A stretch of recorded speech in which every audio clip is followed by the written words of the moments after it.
네, 박정희 정부의 경제 발전에 대해서 한번 정리를 해보겠습니다. 자, 먼저 왼쪽에 1962년부터 1971년까지 약 10년 정도 실시됐던 제1, 2차 경제개발 5개년 계획을 정리를 해보겠습니다.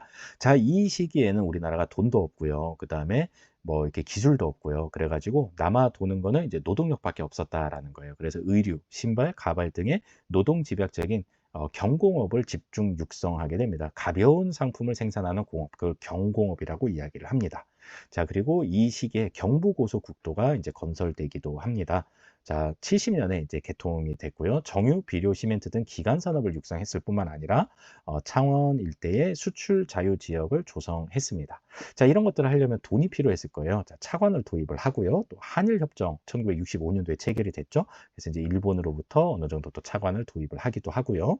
또 베트남 특수라고 해가지고 우리나라 장병들을 베트남 전쟁에 이제 파병을 하잖아요. 그 대가로 이제 미국으로부터 이제 또 어느 정도 또 돈을 이제 들여올 수 있게 되는 겁니다. 자, 뿐만 아니라 서독에 이제 광부 간호사를 이제 파견을 해가지고 이제 외화를 또 확보하기도 하고요. 자, 이렇게 이제 자금을 확보해서 제1, 2차 경제개발 5개년 계획을 열심히 또 돌리게 되는 겁니다. 자, 그러다가 60년대 말에 세계 경제 침체로 수출이 부진해지고 경제 위기가 닥치게 됩니다. 외채 상환 부담이 굉장히 증가하는 그런 상황이었다라는 거예요.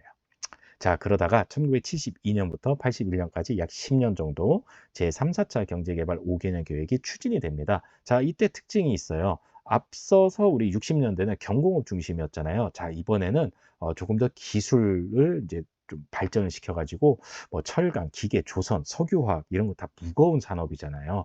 예, 중화학 공업을 집중적으로 육성을 하게 됩니다. 자, 그래서 이제 그래프가 하나 나와 있는데 시간이 갈수록 어떻습니까? 경공업의 비중은 줄어들고 중화학공업의 비중이 높아지고 있는 그런 상황이다라는 것을 알아두면 되겠습니다. 그래서 요새도 우리나라 조선업 하면은 세계 1위라고 볼 수 있죠. 조선업이라는 거는요, 배 만드는 이제 그런 산업이라고 보면 되겠습니다.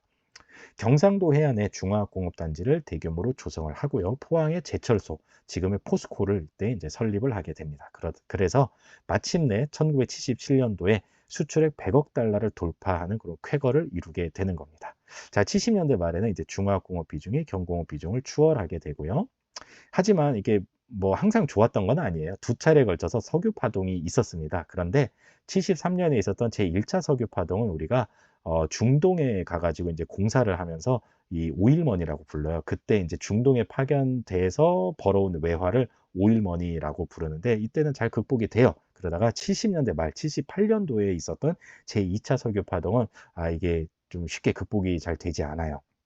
왜냐하면 이때 중화공업에 대한 과잉 투자, 또 중복 투자로 우리나라 돈이 많이 없었거든요. 그래서 이런 경제적인 위기 상황에 이제 유신 체제가 결국은 이제 몰락하게 되는 이제 그런 흐름으로 또 이어지게 되는 거고요. 자, 어쨌거나 우리 박정희 정부 시기를 두 시기로 나눠 가지고 이제 경공업 중심의 60년대, 그다음에 중화공업의 70년대 이렇게 나눠서 한번 정리를 해 봤습니다.